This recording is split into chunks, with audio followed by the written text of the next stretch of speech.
জেলখানার ভেতরে কাউকে আমি 22 বছর বিনা কারণে পড়ে থাকতে দেখেছি, তার তুলনায় তো আপনি কিছু করেননি। আমি বলতে পারেন না তার দোষ, আর কোনো দোষ নেই, তাহলে ইসলাম মানা এটাই দোষ। মাজায় দড়ি দিয়ে 11 ঘন্টা আমার টাঙিয়ে রেখেছিল। মাঝে মাঝে শুধু ওই 5 তলা 6 তলা থেকে মাটির নিচে আছে 3 তলা, এর উপরে 7 তলা 10 তলা বিল্ডিং। মাঝে মাঝে উপর থেকে শুধু ওই টেলিফোনে ওই বক্সের মাধ্যমে আওয়াজ আসতো, এই আওয়াজ আসতো 1-1.5 ঘন্টা 2 ঘন্টা 3 ঘন্টা পরে একটা আওয়াজ আসতো, অথচ আমার পা উঠলো মাজায় দেওয়া দড়ি। এখানে জমি জায়গা যারা ফাঁকি দেওয়ার এই ধান্দায় আছেন, যারা করছেন, এক্ষুনি আপনি পাল্টান। কার জন্য কি করছেন আপনি বলেন তো? আপনার সন্তানটাকে, আপনার স্ত্রীকে খুশি রাখার জন্য, সুখে রাখার জন্য তো করেন নাকি? আমার আপনার মতো পাগল, আমার আপনার মতো বোকা এই পৃথিবীতে আর কেউ নেই যে বোকামি আমি করছি, পাগলামি আমি করছি। কোরআনে কারিমে এই কথাটা আমাদেরকে আল্লাহ বারবার শিক্ষা দেওয়ার জন্য জানিয়েছেন, আমাল হায়াতুদ দুনিয়া ইল্লা মাতাউল গুরুর। ও পৃথিবীর মানুষেরা, কি হয়েছে তোমাদের? দুনিয়ার জীবন কিন্তু ধোঁকা। দুনিয়ার জীবন কি? কথা বুঝতেছেন? আল্লাহ বলেন সন্তানাদি তোর জন্য ধোঁকা, তোর মা বাবাও ধোঁকা, তোর স্ত্রীও ধোঁকা। এই ধোঁকার পেছনে থেকে বিশাল আখিরাতটা নষ্ট করে ফেলিস না। ধোঁকার আমি একটা উদাহরণ দিচ্ছি, একটু মিলান, ভালো করে শুনবেন। এই ছেলে, আবার অটো কি করবে? একটু কাঠ সাফ করে একটু বাম কাজ দেয়, আর বেদের মেয়ে এসে ভেঙে দেয়। এবারে ওঠেন, আপনি দেখেন একটা চাপড়।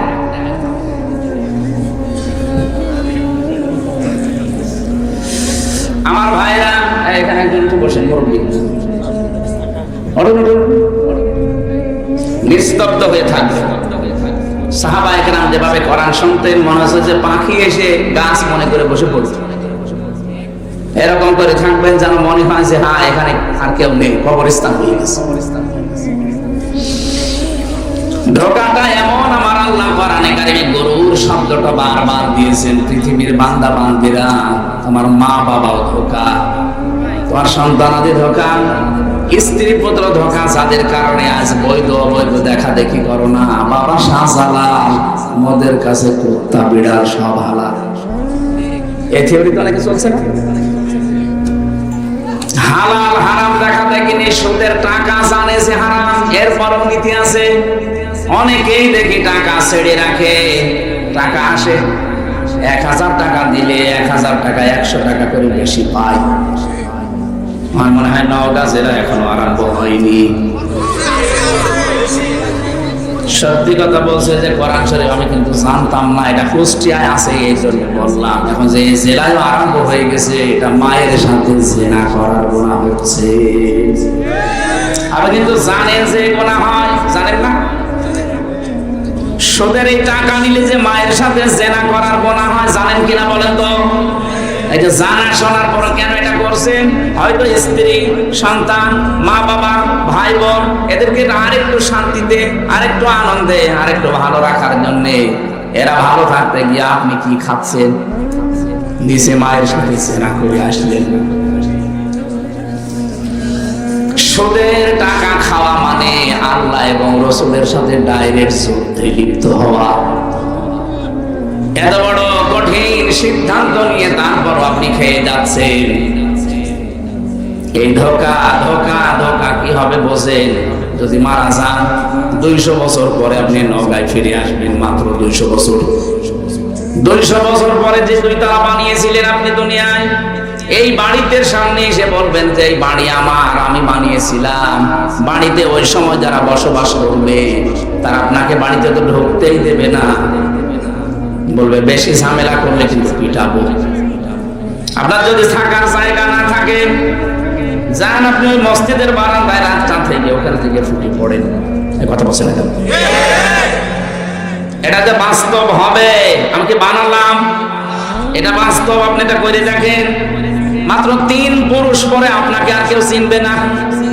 আমি যেমন আমার বাবার নাম রিয়াজউদ্দিন, দাদার নাম জাহান আলী, এর বাবার নাম নমাজ আলী, এরপরে আসিনি আমার মনেও নেই। এখন নমাজের বাবা যেটা ছিল কি আমি জানি না, সত্যি জানি না। এই তিন পুরুষের পরে উনি যদি এখন এসে বলে কুষ্টিয়া এই 5 তলা বাড়ি আমার, দাঁত খুলে ফেলবো না, ভান্ডামি করার জায়গা পান না। যদি বলে না আমার ছেলের নাম নমাজ আলী, তার ছেলের নাম জাহান আলী, তার ছেলের নাম রিয়াজ আলী, তার ছেলের নাম হামজা, কিসের কি বলেন আপনি? থাকার জায়গা নেই, আপনার রেল স্টেশনে যান। এইটাই দুনিয়া।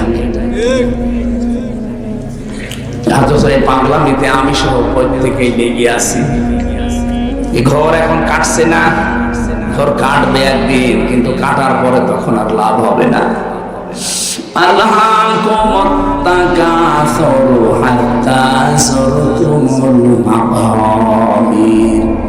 বেশি বেশি পাওয়ার জন্য মানুষ মহা অন্ধ হয়ে গেছে। এ ঘর কাটবে না ততদিন পর্যন্ত, যতদিন কবরের কাছে না যায়। এই আয়াতটা কোরআনে কারীমের, এই আয়াতটা আলহাকুমুত তাকাসুর, এটা বেশি বেশি আমি বুঝে ফেলেছি এই 3 বছর ছেলে থাকা অবস্থায়। মাত্র 3টা বছর কবরের মতো ওই ছেলের ভেতরে ছিলাম, বুঝেছি যে জীবন কত অসহায়, আমি মানুষের কাছে কত অসহায়। যেহেতু যোগাযোগ বিচ্ছিন্ন ছিলাম, এই জন্য আরো বেশি টের পেয়েছি। আরে ভাই, জেলে থাকা না, আমি ছিলাম ফাঁসির কন্ডেম ছেলে, তারপরও যোগাযোগ বিচ্ছিন্ন। ফাঁসির কন্ডেম ছেলে আরো মানুষ ছিল, কিন্তু 7 দিন পরে তারা যোগাযোগ করতে পারতো সরকারের ফোন দিয়ে।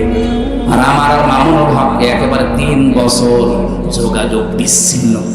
কেউ আমাদের সাথে দেখাও করতে পারবে না, আমরাও কারোর সাথে কথা বলতে পারবো না। কবরের মতো জায়গায় সত্যি কবে টাকা আসবে বাড়ি থেকে তাও জানি না। এই যে অসহায় আল্লাহ বানিয়ে দিয়েছিল, আমার মনে হয় এই কারণে যেন উপলব্ধি যেন করতে পারি দুনিয়ার জীবন কি সত্যি। এই যে কোরআন আমার সামনে হাত দিয়ে বলছে, আমি বুঝে ফেলেছি পৃথিবীর জমিনটা আসলে ধোঁকা। কি অসহায় হয়েছিলাম ওই আয়না ঘরে, যে 10 দিন মাটির নিচে ছিলাম। মানুষ যে এত অসহায় হতে পারে, কেউ নেই আমার আশপাশে, মনে হচ্ছে আমি আসলে কবরে আছি। এমনিতেই মাটির নিচে এক অন্ধকার, এরপরে রাতের এক অন্ধকার। যখন ওরা লাইট বন্ধ করে দিত, মনে হচ্ছে সত্যি আমার নিজের শরীরের পশম পর্যন্ত আমি দেখতে পাই না।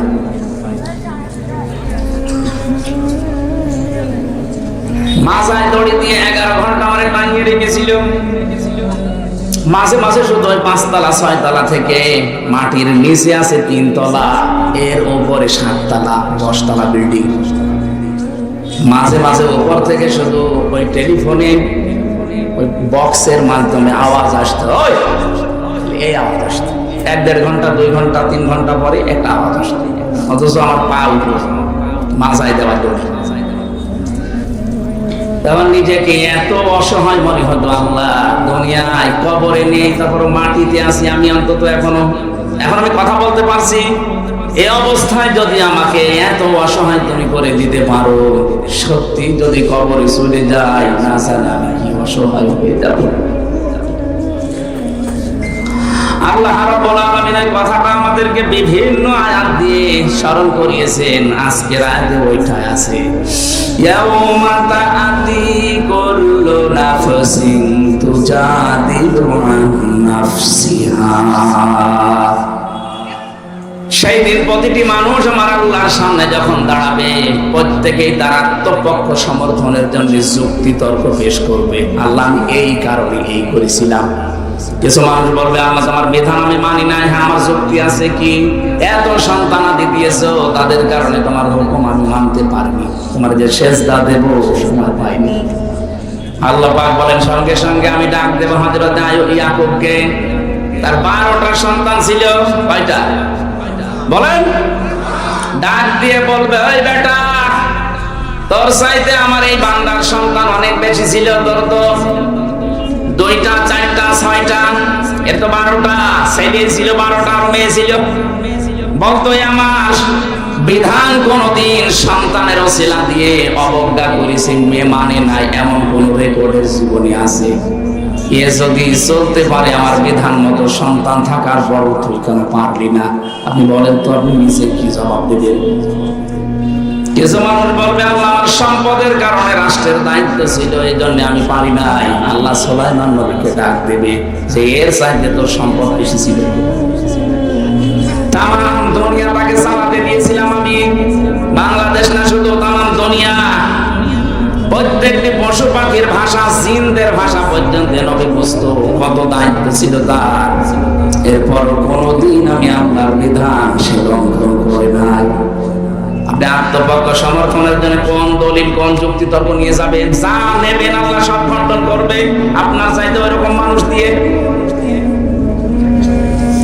বলবে আল্লাহ আমি অসুস্থ ছিলাম, শারীরিক ভাবে পারি নাই। আইয়ুব নবীকে নিয়ে এসে বলবে এর চাইতেও বেশি। আমার এই বান্দাটাকে আমি 18 বছর পর্যন্ত অসুস্থ করে রেখেছিলাম, তোরে কয় বছর দিয়েছি? হযরত আইয়ুব নবীকে আল্লাহ 18 বছর পর্যন্ত একাধারে অসুস্থ করে রেখেছিলেন। ওয়া আইয়ুবা ইযনা দা রাব্বাহু আন্নী মাসানিয়া গুরু ওয়া আনতা আরহামুর রাহিমিন। স্মরণ করো আইয়ুব আলাইহিস সালামের কথা। সে যখন তার রবকে ডেকে বলেছিল, মাবুদ আমি তো অসুস্থ, তুমি তো রহমানুর রহিম, 18টা বছর আজ আমাকে পোকা খাচ্ছে। আমার স্ত্রী যতগুলো ছিল শুধু একজন বাদ দিয়ে সব চলে গেছে। আমার সন্তানাদি আমাকে ঘৃণা করে সব আমার কাছ থেকে চলে গেছে, কেউ আমার কাছে নেই। আল্লাহ আমাকে এতদিন পোকা খেয়েছে, কোনোদিন কিছু বলি নাই, কিন্তু আজকে দেখতে পেলাম সকালে আমার জহব্বায় পোকা লাগা হয়ে গেছে। আমার এই জন্মা যদি নষ্ট হয়ে যায়, পোকা খেয়ে ফেলে, তোমার মতো দয়ার নাম আমি কি দিয়ে ডাকবো? তুমি দয়া করে আমার পোকা জহব্বায় দিও না। আমাদের অনেক অভিযোগ আছে আল্লাহর প্রতি।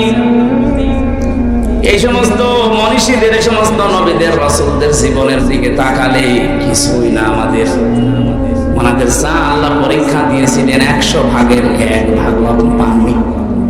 জেলখানার ভেতরে কাউকে আমি 22 বছর বিনা কারণে পড়ে থাকতে দেখেছি, তার তুলনায় তো আপনি কিছু করেননি। আমি বলতে পারেন না তার দোষ, আর কোনো দোষ নেই, ইসলাম মানা এটাই দোষ। মাওলানা জুয়েল সাহেব পড়ে আছে, এনায়েতুল্লাহ জুয়েল, আজ 22-23 বছর চলছে বিনা কারণে। এই মুশরিকদের কথা মতো তাকে আটক করে রেখেছে।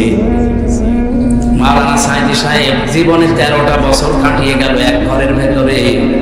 তার যে স্যাক্রিফাইস, ওনার যে স্যাক্রিফাইস, মাওলানা জসিমউদ্দিন ভাই 12 বছর কাটিয়ে আসে। ওনার যে অবস্থায় রেখেছিল আপনি কাঁদবেন। আমার রেখেছিল, কষ্ট দিয়েছে, কিন্তু আমার চাইতে 100 গুণ কষ্ট তার বেশি। একটা প্রবলেমকে 5 বছর একাধারে কারো সাথে কথা বলতে দেয়নি। টের পাচ্ছে কত কঠিন বাস্তবতা। চিন্তা করেন তো, 5 বছর এক ঘরের ভেতরে কেউ কারো সাথে কথাও বলবে না, ওর সাথে দেখাও করবে না। ওই দূর থেকে খাবার শুধু ঠেলে দিয়ে আসতো, কিন্তু চোখে চোখে চোখ পড়লো না, কথা বলা যাবে, সিসি ক্যামেরায় দেখছি। এই মানুষগুলোর তুলনায় আমার জীবনে আমি মাঝে মাঝে মনে করি কিছুই হয়নি। এরপর আল্লাহ আমাকে আবার সব কিছু ফিরিয়ে দিচ্ছে। আমার মা বাবা এখন ঠিক আছে, আমার স্ত্রী এখন ঠিক আছে, সন্তান 2টা ছিল, বের হওয়ার পরে আর একটা সন্তান আল্লাহ দিয়েছে। জমি জায়গা বাবার যা ছিল হয়তো কিছু তছনছ হয়েছে, কিন্তু এখন ঠিক আছে।